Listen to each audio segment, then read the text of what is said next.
Swastiastu. Terima kasih atas kesempatan yang telah diberikan kepada saya. Yang terhormat Bapak IGD Putu Banu Astawa, STMAK. Yang terhormat Ibu Gusti Ayu Ketut Rencana Sari Dewi, SEMSI. Dan yang terhormat Profesor Dr. I Gusti Ayu Purnamawati, SEMSI AK, sebagai dosen pembimbing. Pada kesempatan kali ini, saya akan mempresentasikan proposal penelitian skripsi saya yang berjudul Pengaruh Tekanan Finansial, Efektivitas Pengendalian Internal, dan Penerapan Hukum Karmapala terhadap Kecenderungan Kecurangan atau Fraud pada Lembaga Perkreditan Desa di Kecamatan Dawan.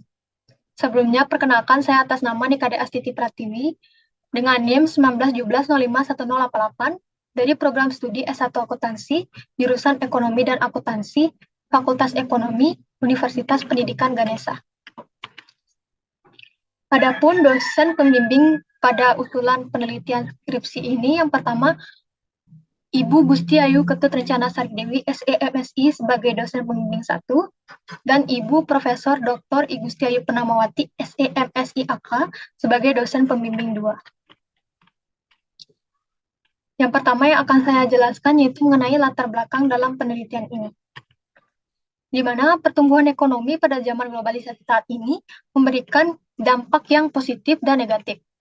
Salah satu dampak negatif dengan adanya perkembangan ekonomi ini yaitu kecurangan atau yang dikenal dengan istilah fraud. Jadi fraud ini merupakan suatu perbuatan melawan hukum yang dilakukan oleh seseorang atau individu yang ada di dalam organisasi yang bertujuan untuk memperoleh keuntungan pribadi yang secara langsung dapat merugikan pihak lain. Pelaku-pelaku ekonomi yang sering terlibat dalam kecurangan atau fraud ini salah satunya yaitu lembaga keuangan. Di Bali sendiri, kasus kecurangan atau fraud kini kian rentan terjadi. Lembaga keuangan di Bali yang sering mengalami tindakan fraud yaitu Lembaga Perkreditan Desa atau LPD. Jadi LPD merupakan badan usaha simpan pinjam milik masyarakat desa Pekraman atau desa adat yang ada di Bali yang bertujuan untuk menggerakkan perekonomian masyarakat desa adat. Meskipun pada LPD sudah terdapat regulasi-regulasi khusus yang mengatur dan mengawasi, namun masih banyak kasus-kasus fraud yang terjadi, mulai dari penyalahgunaan aset, memanipulasi, kecurangan dalam pencatatan laporan keuangan, hingga korupsi. Anesha Dewi, 2021. Salah satu kabupaten yang ada di Bali, yaitu Kabupaten Kelungkung, juga sudah banyak terjadi kasus kecurangan pada LPD dengan total kerugian mencapai miliaran rupiah. Kasus tersebut terjadi diantaranya pada LPD Dawan Klot, LPD Desa Adat Pet, serta LPD Desa Adat Tegalwangi. Berikut merupakan kasus fraud yang terdapat di Kabupaten Kelungkung, di mana kasus yang pertama terdapat pada LPD Dawan Klot. Kasus ini melibatkan ketua LPD, di mana kerugian yang tercatat mencapai 12 miliar. Selanjutnya, kasus yang kedua yaitu LPD Desa Adat Pet, di mana kasus ini melibatkan ketua LPD dan petugas bagian kredit. Dari kasus ini, kerugian yang tercatat mencapai 4,4 miliar. Kemudian kasus yang ketiga yaitu LPD Desa Adat Tegalwangi, di mana kasus ini melibatkan bendahara LPD dengan kerugian mencapai 1,5 miliar. Dari kasus-kasus tersebut, terlihat bahwa pendirian LPD yang semestinya bertujuan untuk mendorong pembangunan ekonomi masyarakat desa adat malah menyebabkan kerugian bagi masyarakat desa adat. Berdasarkan fenomena tersebut, maka peneliti tertarik untuk melakukan penelitian di LPD Kecamatan Dawan. Sebab mengingat kasus-kasus yang terjadi tersebut mengakibatkan kerugian yang paling tinggi, dan kasus ini cukup menggemparkan di Kabupaten Kelungkung, khususnya di Kecamatan Dawan, serta didukung dengan tingkat kesehatan LPD, di mana dari 20 LPD yang ada di Kecamatan Dawan, terdapat 7 LPD dengan kondisi yang kurang sehat. Ketidaksehatan LPD ini tidak hanya diakibatkan oleh kredit yang bermasalah, namun juga dikarenakan kurangnya pemahaman kerja para pengurus dalam mengelola LPD, dan masih sering ditemukan oknum-oknum LPD yang melakukan kecurangan di dalamnya. Dewi, 2014. Nah, banyak faktor yang mempengaruhi kecurangan atau fraud yang ada pada LPD. Beberapa faktor yang dapat mempengaruhinya yaitu tekanan finansial, efektivitas pengendalian internal, dan penerapan hukum karmapala. Pada penelitian ini, peneliti menggunakan ketiga faktor tersebut sebagai variabel dalam penelitian ini dikarenakan variabel ini sudah diteliti sebelumnya. Namun masih banyak terdapat kesenjangan atau ketidakkonsistenan dari penelitian-penelitian sebelumnya, sehingga peneliti tertarik untuk menggunakan ketiga faktor ini sebagai variabel dalam penelitian ini. Berdasarkan latar belakang tersebut, maka rumusan masalah yang dapat dirumuskan yaitu yang pertama, apakah tekanan finansial berpengaruh terhadap kecenderungan kecurangan atau fraud pada LPD di Kecamatan Dawan? Yang kedua, apakah efektivitas pengendalian internal berpengaruh terhadap kecenderungan kecurangan atau fraud pada LPD di Kecamatan Dawan? Dan yang ketiga, apakah penerapan hukum karma pala berpengaruh terhadap kecenderungan kecurangan atau fraud pada LPD di Kecamatan Dawan? Adapun tujuan dari penelitian ini yaitu menganalisis dan mengetahui pengaruh tekanan finansial, efektivitas pengendalian internal, dan penerapan hukum karma pala terhadap kecenderungan kecurangan atau fraud pada LPD di Kecamatan Dawan. Berikut merupakan kajian teori dalam penelitian ini, di mana teori yang digunakan yang pertama itu fraud triangle theory. Fraud triangle theory ini dijabarkan oleh Donald Creasy pada tahun 1953, di mana fraud triangle theory ini menjabarkan 3 motivasi atau faktor yang mempengaruhi seseorang untuk melakukan kecurangan atau fraud. Adapun bagian-bagian dari fraud triangle theory, yang pertama ada dorongan atau tekanan atau pressure, yang kedua ada kesempatan atau opportunity, dan yang ketiga ada rasionalisasi atau rationalization.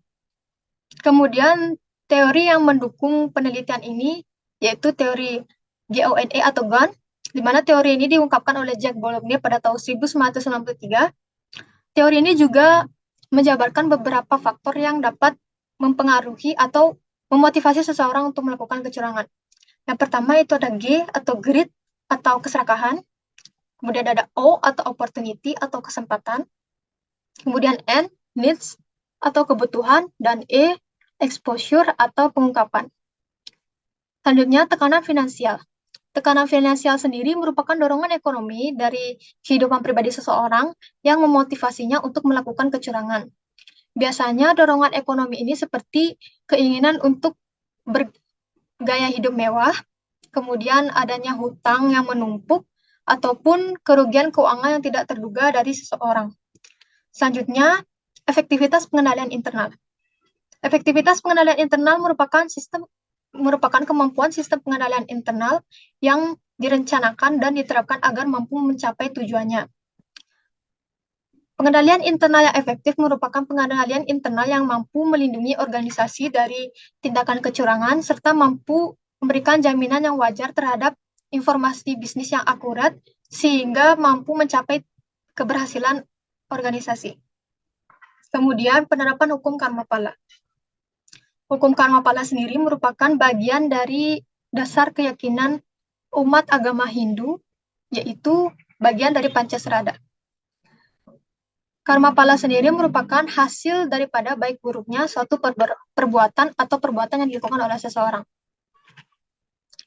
Berikut merupakan penelitian terdahulu yang relevan. Yang pertama yaitu penelitian dari Indah Pujayani dan Eka Dianita Marfilianti Dewi pada tahun 2021, di mana hasil penelitiannya menemukan bahwa moralitas individu, efektivitas pengendalian internal, dan budaya organisasi memiliki pengaruh yang negatif dan signifikan. Sedangkan asimetri informasi memiliki pengaruh yang positif dan signifikan terhadap kecenderungan kecurangan. Penelitian yang kedua yaitu penelitian oleh Anak Agung Ayu Envy Putri Indraswari pada tahun 2022, di mana hasil penelitiannya terdapat pengaruh bahwa bystander effect berpengaruh positif dan signifikan terhadap kecenderungan kecurangan, dan tekanan finansial berpengaruh positif dan signifikan terhadap kecenderungan kecurangan akuntansi pada LPD sekecamatan Mengui. Kemudian penelitian yang ketiga yaitu oleh Yuniasi dan Mulyawati pada tahun 2022, di mana hasil penelitian mengungkapkan bahwa whistleblowing dan penerapan hukum karma pala berpengaruh positif pada pencegahan kecurangan. Selanjutnya, adapun kerangka berpikir dalam penelitian ini, di mana variabel bebas atau variabel independennya terdiri dari X1, X2, dan X3, yaitu tekanan finansial, efektivitas pengendalian internal, dan penerapan hukum karma pala. Kemudian variabel terikatnya disimbolkan dengan Y, yaitu kecenderungan kecurangan atau fraud. Gambar panah pada kerangka berpikir ini menunjukkan pengaruh masing-masing variabel bebas terhadap variabel terikat. Selanjutnya, adapun hipotesis dalam penelitian ini yang pertama H1, tekanan finansial berpengaruh positif dan signifikan terhadap kecenderungan kecurangan atau fraud. H2, efektivitas pengendalian internal berpengaruh negatif dan signifikan terhadap kecenderungan kecurangan atau fraud. Dan yang ketiga, H3, penerapan hukum karma pala berpengaruh positif dan signifikan terhadap kecenderungan kecurangan atau fraud. Kemudian selanjutnya mengenai metode penelitian. Jenis penelitian ini merupakan penelitian kuantitatif dan lokasi penelitiannya yaitu terdapat 19 LPD di Kecamatan Dawan yang terdaftar di LPD Kabupaten Kelungkung. Adapun populasi penelitiannya yaitu seluruh karyawan LPD di Kecamatan Dawan dengan jumlah karyawan sebanyak 87 orang. Kemudian sampel penelitian. Pengambilan sampel dalam penelitian ini menggunakan teknik purposive sampling dengan beberapa kriteria, yaitu yang pertama, karyawan yang terlibat langsung dalam penyusunan laporan keuangan, yaitu kepala LPD, tata usaha, dan kasir atau bendahara. Kemudian kriteria yang kedua yaitu karyawan atau pengurus yang telah bekerja selama lebih dari 1 tahun.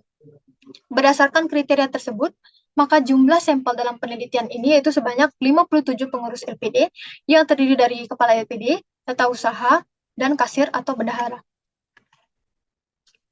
Adapun jenis data dalam penelitian ini yaitu data kuantitatif berupa data skor jawaban dari kuesioner. Kemudian sumber data dalam penelitian ini itu ada sumber data primer, yaitu berasal dari catatan hasil kuesioner, dan sumber data sekunder, yaitu data dari lembaga pemberdayaan, lembaga perkreditan desa, bahan pustaka, literatur, dan penelitian terdahulu. Selanjutnya, metode pengumpulan data yang digunakan dalam penelitian ini yaitu kuesioner, di mana kuesioner ini merupakan teknik pengumpulan data dengan menggunakan seperangkat pertanyaan atau pernyataan tertulis yang kemudian diberikan kepada responden untuk dijawab. Selanjutnya, instrumen pengumpulan data dalam penelitian ini yaitu menggunakan skala Likert dengan 5 pilihan jawaban, yaitu sangat setuju, setuju, netral, tidak setuju, dan sangat tidak setuju. Selanjutnya, teknik analisis data dalam penelitian ini yaitu yang pertama uji statistik deskriptif, kemudian uji kualitas data yang terdiri dari uji validitas dan uji reliabilitas, kemudian uji asumsi klasik yang terdiri dari uji normalitas, uji multikolinearitas, dan uji heterokedastisitas, kemudian uji hipotesis dengan menggunakan analisis regresi linear berganda, koefisien determinasi, dan uji T. Baik, sekian presentasi dari saya. Mohon maaf apabila ada kesalahan kata atau perbuatan. Terima kasih atas perhatiannya, dan akhir kata saya tutup dengan Param Santi. Om Santi Santi Santi.